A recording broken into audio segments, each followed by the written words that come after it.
সহজ বিষয়। আমরা সব সময় একটাই স্পষ্ট কথা বলতে চাই, বাংলাদেশ জামাত ইসলামী ছাড়া বাংলাদেশে এই মুহূর্তে দুর্নীতি এবং শোষণমুক্ত সমাজ গঠন করার মতো আমি কোনো দলকে দেখতে পাচ্ছি না। তাই আমি মনে করি সবাই উচিত বাংলাদেশ জামাত ইসলামীকে সবাই একনিষ্ঠভাবে জামাত ইসলামীকে ভোট দিয়ে একবার ক্ষমতায় নিয়ে দেখুক, যাতে করে জামাত ইসলামী কি কাজ করে সেটা দেখতে পারে, তাহলে বুঝবে যে না কারা ভালো ছিল।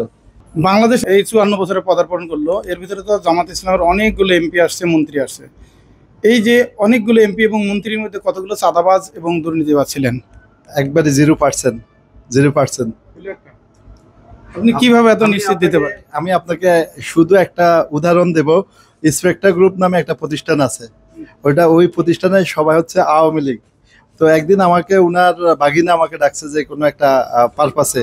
তো তখন উনি আমাকে বললো, আমি জামাত ইসলামের দুইজন ব্যক্তিকে সবচেয়ে বেশি পছন্দ করি, তার মধ্যে একজন সাইদি সাহেব, উনি ওয়াজের কারণে, আর দ্বিতীয় হচ্ছে জামাত ইসলামের মতিউর রহমান নিজামী সাহেবকে, যখন উনি কৃষিমন্ত্রী ছিল। তখন আমি বললাম যে ভাই আপনি ওনাদেরকে কেন পছন্দ করেন? বল সাইদি সাহেবকে পছন্দ করি ওয়াজের জন্য, আর নিজামী সাহেব যখন কৃষিমন্ত্রী ছিল উনি তখন খুলনার ওই দায়িত্বে ছিল, উনি যতটুকু রাষ্ট্রের কাজে গেছে ততটুকু রাষ্ট্রের গাড়ি ব্যবহার করছে, যতটুকু সংগঠনের গাড়ি সংগঠনের কাজ করে সংগঠনের গাড়ি ব্যবহার করছে। এবং দেখা যায় যে একজন ব্যক্তি যখন এমপি মন্ত্রী নাস্তা করতে যায় তখন দেখা যায় যে 4-5 হাজার টাকার নাস্তার বিল হয়, কিন্তু ওইখানে উনি মাত্র 28 টাকার নাস্তা করছে। এখন বলেন আমি ওনাকে কিভাবে দুর্নীতি করবো? উনি আমাকে এভাবে বললো। ঠিক আছে, এই থেকে আর এটাতে আপনি বুঝেন আওয়ামী লীগের লোক যদি এভাবে বলে, আর বাকিরা কিভাবে বলবে সেটা আপনি বিবেচনা করবেন। আমরা বিগত আমলে এরশাদের লাঙ্গল দেখছি, তারপরে নৌকা দেখছি, ধানেশি দেখছি। তারা যারা অত্যন্ত অনেক বছর দেশ চালাইছে, 53 বছর, তারা আমাদেরকে একটি শৃঙ্খলিত একটা দেশ উপর দিতে পারে নাই। আমরা যেহেতু এবছর জামাত অনেক নির্যাতিত, তাদের অনেক বড় বড় নেতাকে হত্যা করা হয়েছে, অনেক নেতাকে গুম করা হয়েছে, অনেক নেতাকে জেলখানায় রাখা হয়েছে। এই তারা এত নেতাকর্মী ইয়ের পরও তারা আন্দোলন চালিয়ে গেছে এবং সত্যের পথে অটুট ছিল।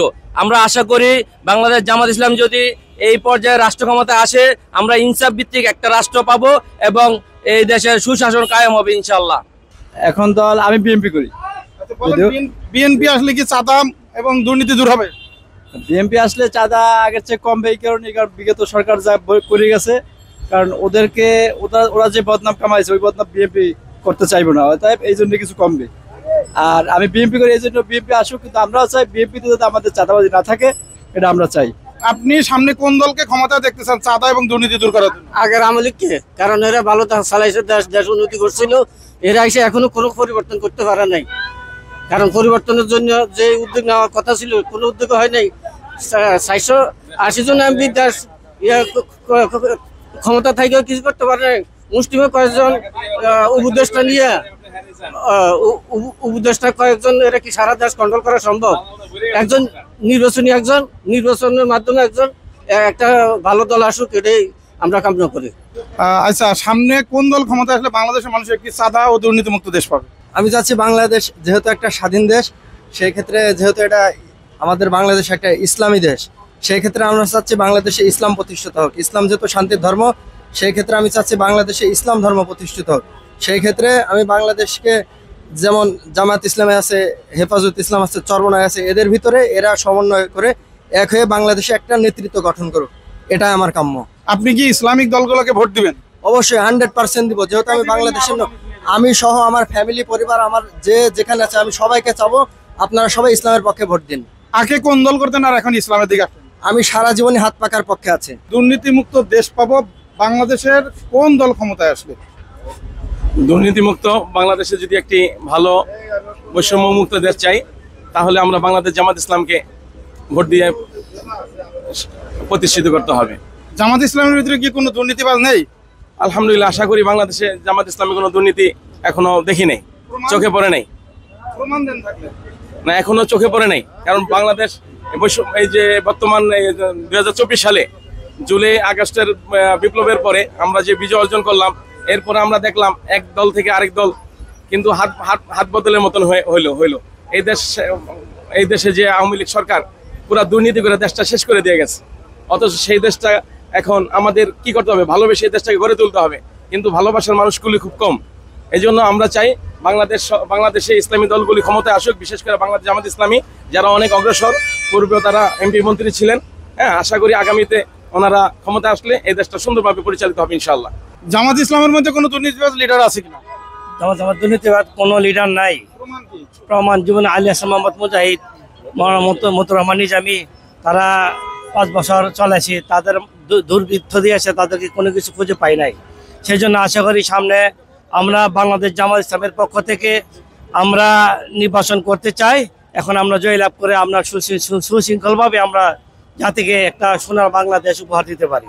আমরা বাংলাদেশ জামাতে ইসলাম আসলে আমাদের দেশটা ইসলামিক রাষ্ট্র হিসেবে ঘোষণা করা যেতে পারে। কেন জামাত ইসলামের মধ্যে কি দুর্নীতিবাজ নাই? জামাতে ইসলামের ভেতর দুর্নীতি সব দলের মধ্যেই কিছু আছে, কিন্তু জামাতে ইসলামের মধ্যে এটা একটা সঠিক সিদ্ধান্ত হতে পারে আর কি। বাংলাদেশকে এবং শোষণমুক্ত সমাজ গঠন করার জন্য, ইনসাফ ভিত্তিক সমাজ প্রতিষ্ঠা করার জন্য আমি মনে করি যে বাংলাদেশ জামাত ইসলামের কে রাষ্ট্রীয় ক্ষমতা অধিষ্ঠিত করা হোক। কারণ তারা বিগত জোট সরকারের 4 দলীয় জোট সরকারের আমলে তাদের 2 জন মন্ত্রী ছিল। এই সরকারের বিভিন্ন সংস্থা এবং বিদেশি সংস্থাগুলো দূরবীন দিয়েও তাদের কোনো দুর্নীতি ধরতে পারে নাই। শুধুমাত্র তাদেরকে স্বাধীনতা বিরোধী তকমা লাগাইয়া এই আওয়ামী সরকার, ফ্যাসিস্ট সরকার ইন্ডিয়া ভারতের আধিপত্য বিস্তার করার জন্য, ইসলামকে নির্মূল করার জন্য তাদেরকে ফাঁসি দিয়েছে। আমি এর তীব্র নিন্দা এবং প্রতিবাদ জানাই। বাংলাদেশে 5 আগস্টের বিপ্লবের পরে বাংলাদেশের আপামর জনগণ, আমি মনে করি যে বিএনপি যারা সাধারণ এবং আওয়ামী লীগের যারা সাধারণ পাবলিক, তারা এখন চায় একটা বৈষম্যহীন বাংলাদেশ গড়ে তুলতে। সেই জন্য জামাত ইসলামকে পক্ষে সবাই রায় দিচ্ছে। আমার কাছে অনেক মেসেজ আছে, অনেক ভাইরা আমাদের কাছে বলে, ভাই আমরা আর কোনো একটা ফেসিবাদের পরিবর্তে আরেকটা ফেসিবাদকে দেখতে চাই না, আমরা ইসলামকে দেখতে চাই, ইসলামী শক্তিকে বিজয় করতে চাই। আচ্ছা, আপনার কাছে জানতে চাচ্ছি, আপনি বাংলাদেশের কোন দলকে ক্ষমতা দেখতে চান? জামাত না বিএনপি বা ইসলামী দল, কোনটা? আমি চরমনায় পীর সাহেব দেখতে চাই।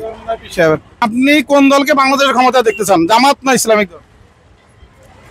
আমি কি বলবো এখন, আপনি কোনটা পছন্দ করেন সেটা বলবেন। আওয়ামী লীগ যেটা ভালো হয় আর কি, যে দলই আসুক ভালো হলে ওইটাই চাই আমরা। কোনটা আপনার ভালো লাগে? যে কোনো একটা নিরীহ সরকার আসুক, না আওয়ামী লীগ বিএনপি আমরা চাই না, ভালো একজন সরকার চাই, জানি দেশের জন্য ভালো যে করতে পারে সে আসুক। আমি দেখছি বিএনপিও আপনার নেতা বেতা দেশের বাইরে বাড়ি গাড়ি করে, আওয়ামী লীগও দেশের নেতা বেতা বাড়ি গাড়ি করে, এমন একটা আসুক যাতে দেশের সাধারণ মানুষ শান্তিতে থাকতে পারে। আপনি কোন দলকে ক্ষমতা দেখতে চান? এটা কি ইসলামিক দলকে না বিএনপি কে? আমি নতুন দল, যেকোনো নতুন একটা দল আসুক যাতে দেশের সাধারণ মানুষ ভালোভাবে বসবাস করতে পারে, ওইটাই চাই। সামনে কোন দল ক্ষমতায় আসলে আমরা একটি দুর্নীতিমুক্ত দেশ পাবো? আসলে এই দেশটা দুর্নীতিতে ভরা, এটা দুর্নীতি করা সম্ভব না। কেন সম্ভব না? যে পর্যন্ত মানুষ পরিবর্তন না হবে সে পর্যন্ত দুর্নীতি পরিবর্তন করা সম্ভব না।